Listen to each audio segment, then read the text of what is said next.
Hey, what's going on, guys? It's your buddy JP here once again to do another video on one of my watches from my personal collection.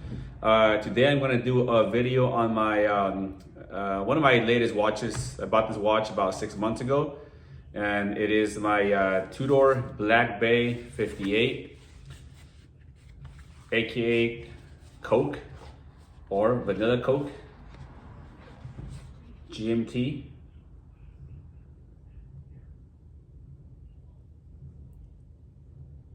I'll do this slowly so you can take a look at it. So I wanted to show you guys when I bought it, where I bought it, how I bought it, along with the purchase experience. I was lucky enough to be able to get this watch right when it was pretty hot, when it came out in the Watches and Wonders. As you guys know, it had a lot of high reviews.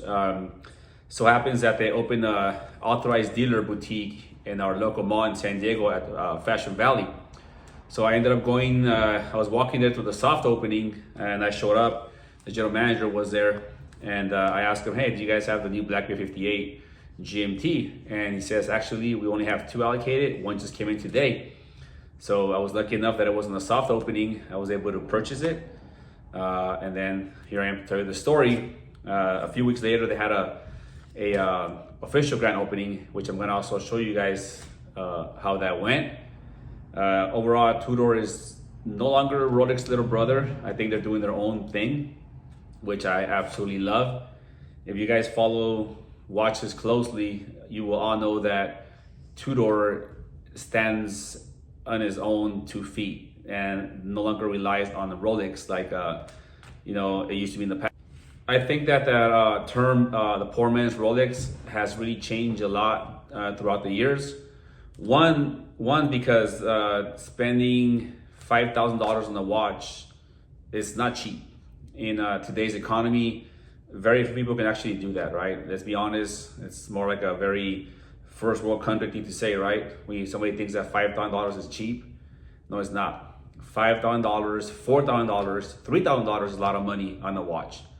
To spend, $500-$600 on a watch that no one's gonna know really what it is but yourself, that really, when you think about it, right, you want to tell time, you get your iPhone or you get something else. We really get these pieces because the way they make us feel, the way that we feel about them, from feeling a sense of accomplishment to enjoying the beauty of the art that it represents. Like behind me, these are all artworks, one of one, original. Just like this has a meaning to me and has a story behind it.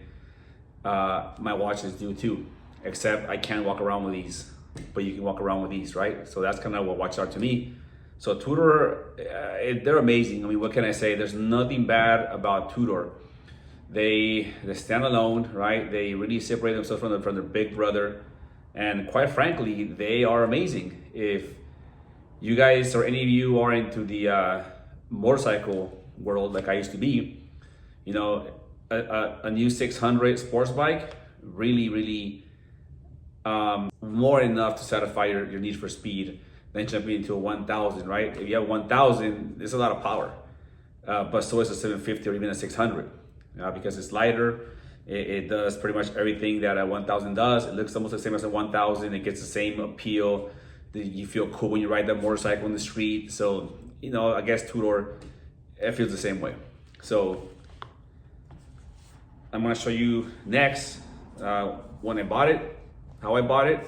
I took my wife with me, and again, my wife is also a watch enthusiast who actually has her own little collection as well. I'm looking forward to showing her collection pretty soon, and as well as introduce all of you guys to my wife.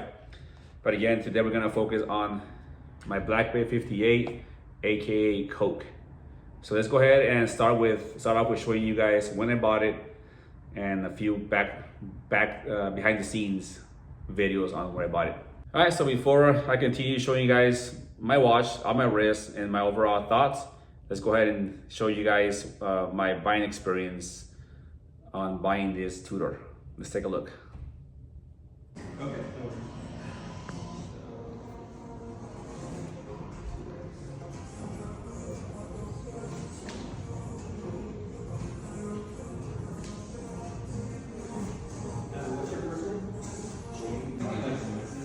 Okay.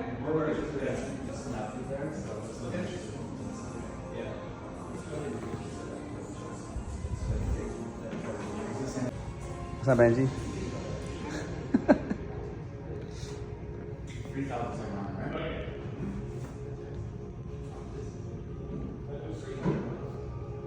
So badass. Salute. And then I'm here with Tim in Fashion Valley at the new Tudor boutique. I'm gonna pick up this beautiful, beautiful Tudor Black Bay GMT. It was raving in Watches and Wonders, top watch of the year. Beautiful piece. I'm here with Tim. Beautiful piece. Another piece of my collection. Nice. Oh, I just sold that. I am the first customer at the Mission Valley Tudor boutique to buy the first Tudor watch. They opened yesterday. Here's the team right here. Amazing service. I'd recommend to everybody, come check them out. Mission Valley, Fashion Valley. Look at this beauty. Thank you guys for everything. Appreciate it.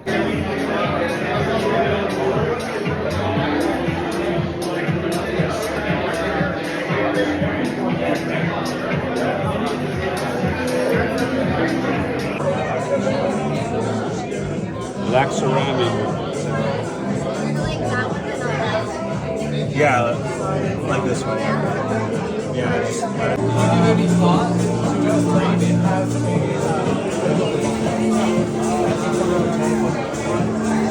What is wrong with that type of mouth?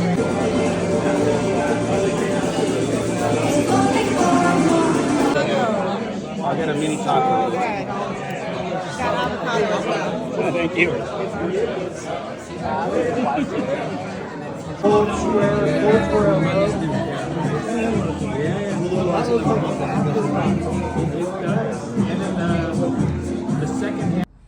So there you have it, folks. That was the authorized dealer in San Diego, California, which just opened up a few months ago, about 6 months ago.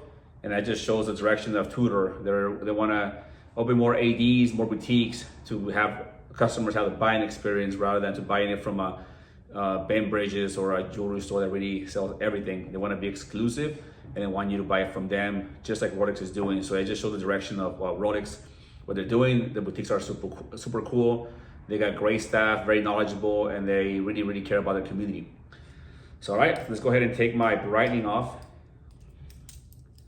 And let's go ahead and put on my Black Bay 58 GMT Coke. By the way, this is the only GMT that I own. Let me go ahead and put it close to the camera so you can see a little bit. I apologize if you get some glare. Now, this watch has some criticism regarding the gilt. I have no problem with the gilt. This watch actually looks a lot better in person, trust me, than what you see on the camera. It looks way more beautiful in person. It's a stunning looking watch, slick. It's a lot thinner than my Panda. It sits beautifully on the wrist. It has an adjustable clasp, just like Rolex does. Very nice clasp. I'm very happy with the clasp on this one, dual lock. And this one doesn't scratch as easy as my Rolex. As you can see, it gives vintage Rolex vibes from the GMT Master, and that's obviously it's hard to deny that. It looks like the 1960s Rolex GMT Master 2 Coke, right? Very similar. Again, the gilt gives it a beautiful pop of vintage look. It fits beautifully on the wrist. Let me go ahead and get closer so you can see.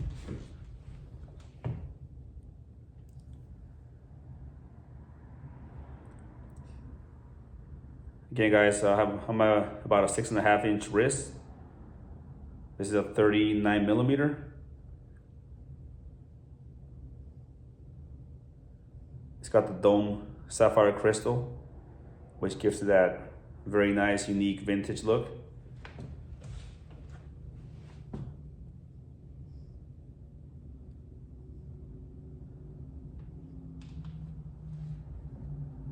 Let me go a little bit farther away. Let me act casual normal. Here it is with my hands in my pocket.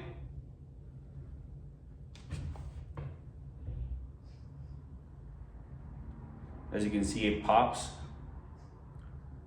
You can far away and it really pops. Obviously, the first impression is people are gonna think it's a Rolex. The beautiful thing about knowing about your watches and being educated is that you can actually tell customers, sorry, I'm in the sales business. You can tell people, no, it's not Rolex, it's a Tudor. It's a sister company of Rolex, and then you can go ahead and educate them on why this is his own personality and not necessarily a Rolex. But it cannot be denied to have a huge connection.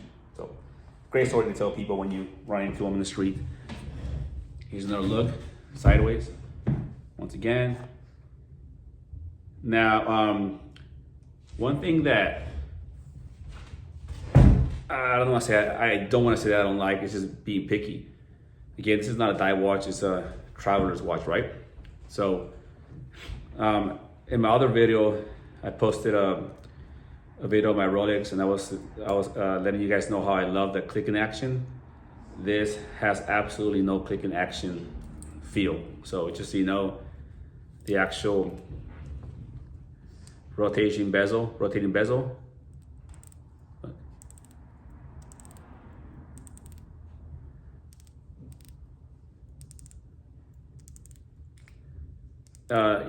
The bezel feels a little bit stiff. The noise is not as crisp. As an example, here's my Brighting, who also does not have the best rotating bezel, but here's the sound.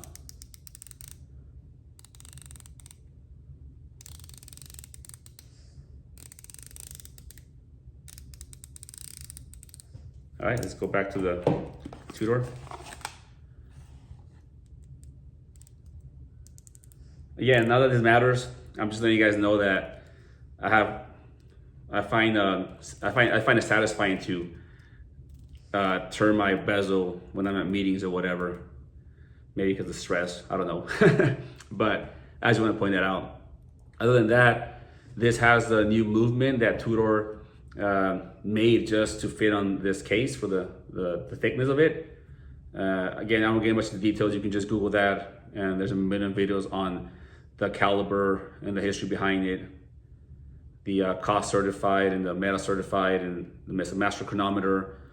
Again, for what you get for the money, I think I paid for this one like $5,000 out the door.